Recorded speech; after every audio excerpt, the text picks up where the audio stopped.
School board members, media, and friends. Thanks everybody for coming out, and thank you, Dr. Highlander, Mr. Testerman. Let's begin with this. First of all, everybody should have a packet, and what we want to do is make sure that we're giving you some information. So in your packet, you got a media release.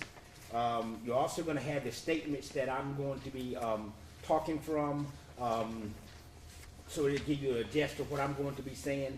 There's also a summary of the external investigation, and then there's a highlight of in terms of what the policies and procedures that we have done with Hamilton County.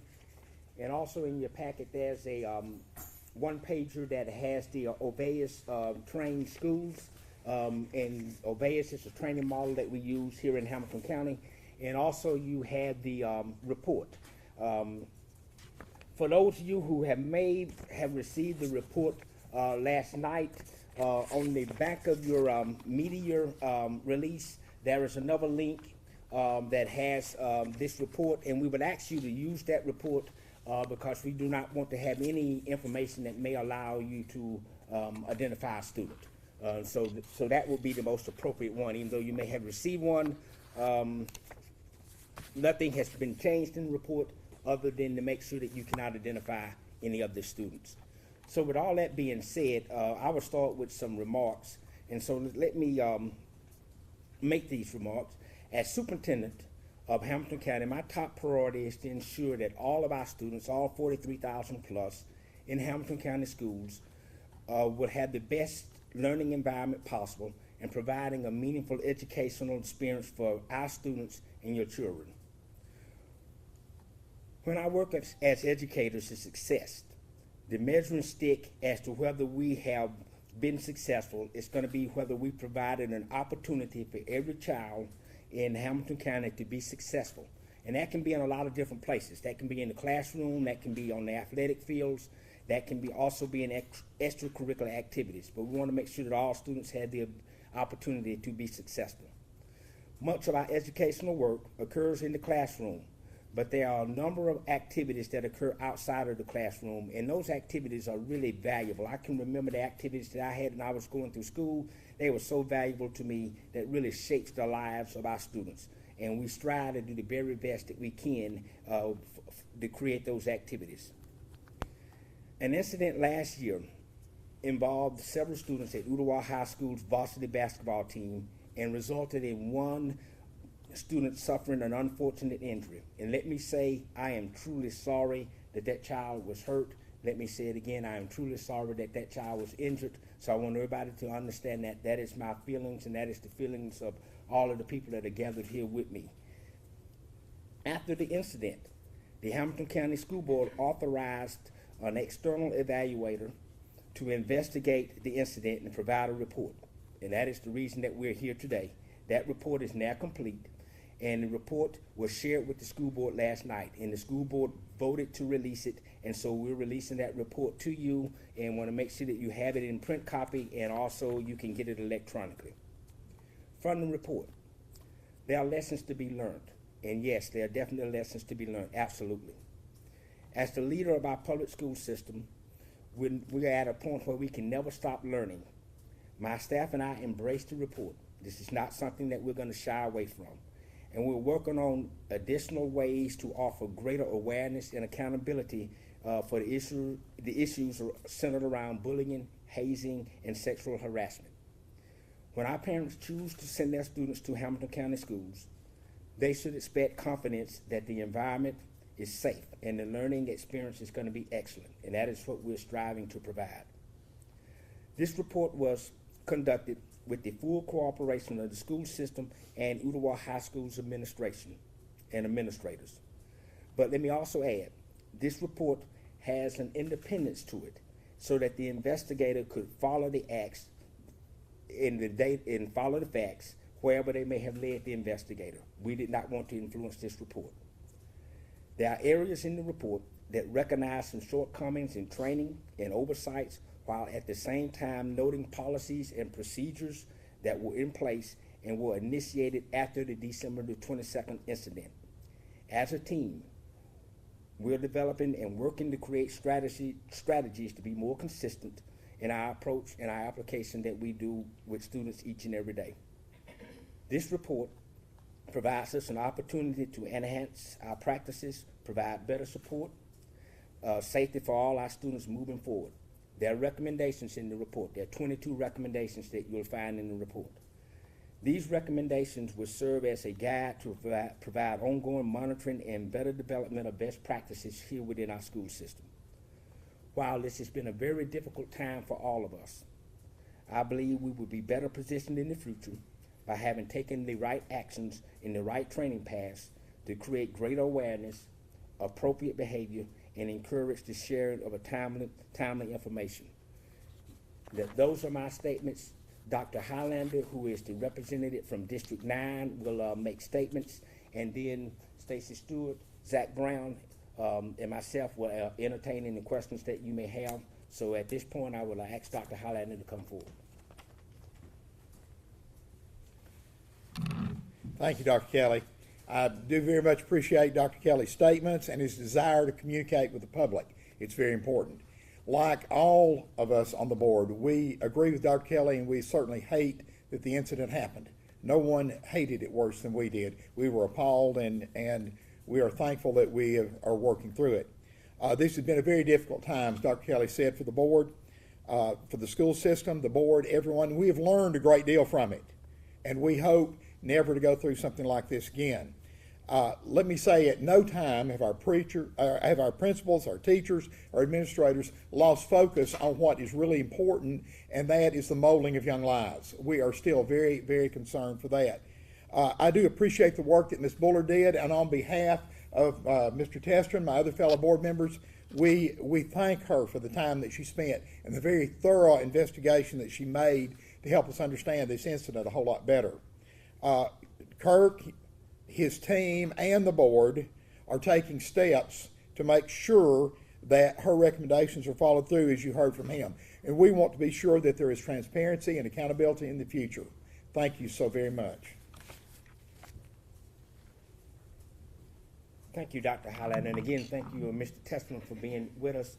And Zach Brown, Assistant Superintendent for Operations, Stacy Stewart, Assistant Superintendent for Human Resources, and myself will now open it up to questions. This is a very lengthy report, but just what grabbed your attention as kind of the biggest lesson learned reading the report, and what this independent person had to say about the school district and the incident? The fact that it was an independent report, not influenced by Hamilton County, and it gives us some good guidelines to follow, as I stated earlier. And those are recommendations. We're going to do everything possible that we can implement those recommendations.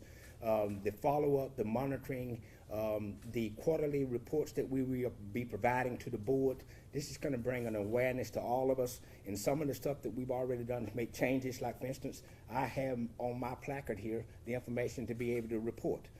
So this is something that's new that we're making sure that all of our people have this. This was distributed to all employees and to school board members. So we're following those recommendations, and it's going to take time. We just got the report Thursday night release, so we're going to go through all 22 of them and address them to the best of our ability. Dr. Kelly, one thing that stuck out to us in the report, it said that head basketball coach Andre Montgomery was seen as a mentor and a friend to these young children instead of a coach and a disciplinary figure. How are you going to change that moving forward to make sure that coaches and teachers are seen as disciplinary figures and not friends? In terms of working with all of our coaches and teachers, the expectation is to have a climate that's going to be conducive to whatever activity we're trying to do. Be it athletics, we want to have a climate that's going to be conducive to safety in athletics, and also teaching skills that they need in terms of basketball, football, or whatever it may be. But we want to make sure that, first of all, we're in a position of authority, and so that we're actually in that position of authority and teaching and instructing the students and doing the very best that we can. I have a question for Steve Highlander, please. What's the difference in Ooltewah High School last school year and this school year? There are 1,600, almost 1,700 kids this year in Ooltewah High School. I think that the children and who are there, the young people who are there, and the teachers and the administrators are all much more aware of things they need to watch out for than they have been in the past. Let me say, we have a recent Ooltewah graduate here. Ooltewah is a very good school, and the vast majority of the young people are just as appalled as you and I were by what happened. But I think that Ooltewah High School and the whole county is much, much more aware of what they need to be looking out for in bullying and hazing and in harassment. We have changed our policy. Some of our agencies have helped encourage us, and we are in line, and we've even exceeded the state guidelines. And we want to continue to do that. We have a new policy coming that has been recommended by the state, and we're putting in place in our committees to prevent suicide. And that's happened in several surrounding counties and young people, and it's a great thing that we need to watch out for. And we are striving in Hamilton County to be much more aware of the needs of our kids. And I think the Ooltewah situation is not unique. There are things that have happened there that have gone public that have made our whole system profit. And I'm thankful, not thankful for the situation, obviously, but I'm thankful that we have had the opportunity to improve, and we pray to the good Lord that something like this never happens again. You have new administrators, new coaches. Is that coincidental? Is that on purpose? Does it send a message? You'd have to ask Dr. Kelly about that, but that's an administrative decision rather than board decision. We only have one employee, and right now that's Dr. Kelly. I'll ask Dr. So, Kelly. thank you. The fact that you do have so many new administrators and new coaches, is that meant to send a message? In terms of what we're doing is trying to put together the best team that we can in terms of leadership team at Ooltewah High School and at all of our schools. And given the fact that, and Ms. Stewart will talk about the personnel issues, and Mr. Brown can talk also about the school issues there, but what we want to do is get the best team possible. And so we had openings, and so we do have a new coach at Ooltewah High School, and we're looking to go forward and expecting great things out of them for this upcoming year. And I'm gonna ask these two people to come and also give you some information on it. Yeah, I think I would echo on that, David, that I think when Dr. Kelly and the operations team make decisions to change administrative teams, the focus is not let's send a message. The focus is let's put the strongest teams together in the best combinations to serve their schools. And so then once the administrative teams are in place, teaching vacancies and coaching staffs are determined by the administrative team at the school. Kind of to follow along with that, does this report change kind of our minds on how we've handled some personnel decisions, like keeping Jarvis on administrative leave instead of having him removed from the district? Like, kind of where does this report play into that decision? This report's not going to change how we manage personnel decisions at all. They're all handled on a case-by-case basis. Dr. Kelly, one thing that we've been talking about through all this is making sure that leaders in Hamilton County are being held accountable, that they're being transparent. Moving forward, how are you going to make sure that this school system is both transparent and accountable? We're sharing as much information as we receive. That's the purpose of this meeting today. We received it on yesterday, and here we are. We're sharing it today. You got the full report, so we're sharing everything that we can with the media. And the other pieces that we're doing is we're actually out in the schools, getting information from the schools and looking at what's occurring. And I'm going to let Zach talk to you a little bit about that. Again, our number one priority is to ensure the safety of all of our students on campus and off campus. So just to give you a few things, what we've done to ensure that is we've had all of our principals gone through training of what we require volunteers in our school. All of our principals have been retrained of our expectations, our protocols, because ultimately we want to make sure we have the right people in front of our kids at all times. We've revamped tightened our field trip protocols, especially when it comes to chaperones. I'll speak on that in just a moment. But when it comes to a chaperone, ultimately for a field trip that's going to be a day trip, we require all volunteers or chaperones, if they're not HCD employees, to go through a TBI, FBI background check. That's if they're going to have unsupervised contact with our students. So ultimately, how we're going to maintain that and make sure that's occurring, we put procedures in place. My directors are constantly contacting their principals to making sure that everyone's in compliance. So really, it's a communication. We know in the secondary schools, there's probably 3 times during the school year where we have an influx of volunteers. That's going to be in August, January, as well as March. So those are going to be some benchmarks that we'll check in with schools to make sure that our volunteers and our chaperones, that we've gone through procedures again, to ensure the safety of all of our students while in school and as well as outside of school. Zach, there was part of the report that indicated that some really frightening things were happening very close to the coach's office, locker room, the beat downs, the rackings, I think they were called, something about a TV being destroyed because of excessive force play. Have there been conversations with administrators and coaches since that time, or as a result of the report, to say this better not happen? Yeah, there's been constant training throughout the year already in July, as well as directors talking to principals to make sure that when we have incidents, when we have behavior that's just not unbecoming of what needs to occur in the locker rooms, that we address those issues. And again, it's not unique to Ooltewah. It happens in all schools. You know, sometimes those incidents are kids being kids, but we know as adults that we need to make sure that we're on top of that we're having those discussions, because there's a right way of doing things and a wrong way.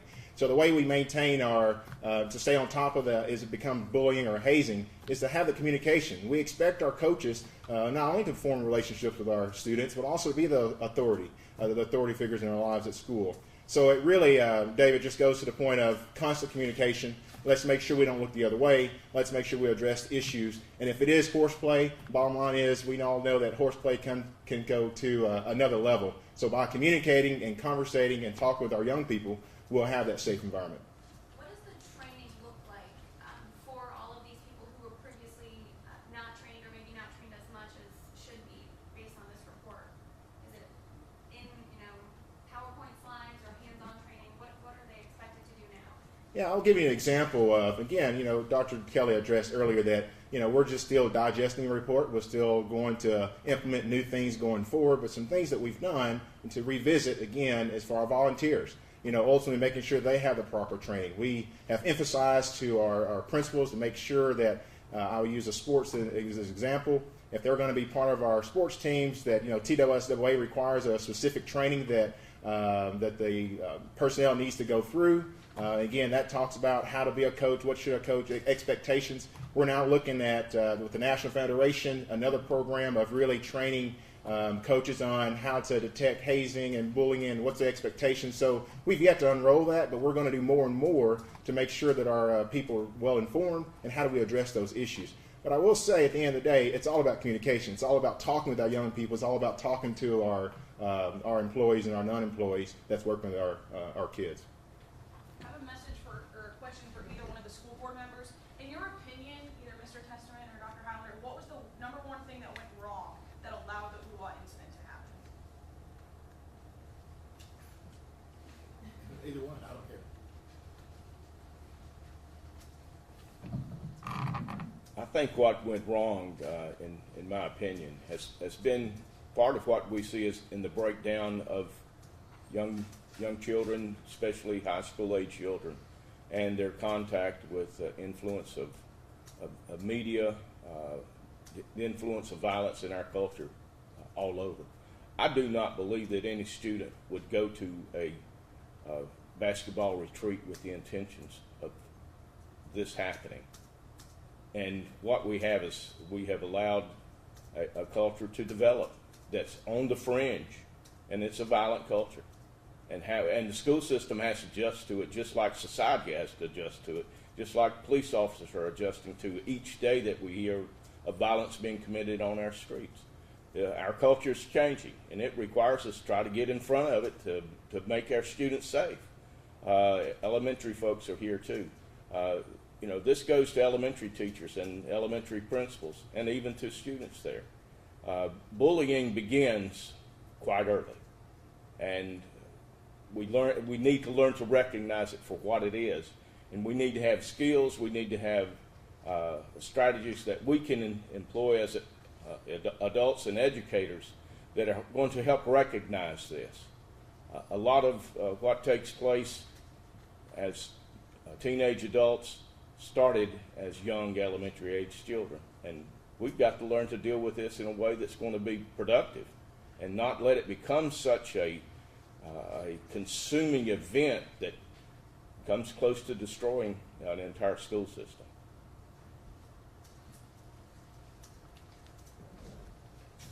If there are no other questions, that will conclude press conference for this morning, and we want to thank everybody for coming out and If you need any additional information, contact our office. But thank you.